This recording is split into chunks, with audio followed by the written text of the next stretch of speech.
My friend is cooking.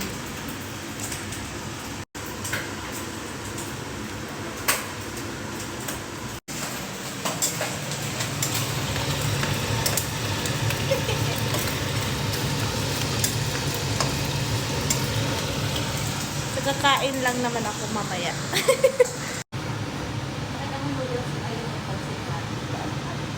Ha? At malapit na nga maluto ang aming pansinan. Si Madam ay naglilinis. Basta babae, ganyan talaga yan.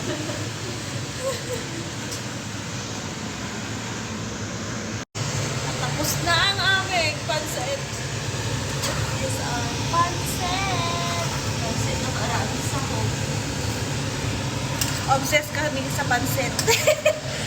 Obsessed every day with our pansit. Yun lang. Kakain kami ng pansit mamaya with tinapay. Pa wala naman kami tinapay. Uy, parang bulang pansit.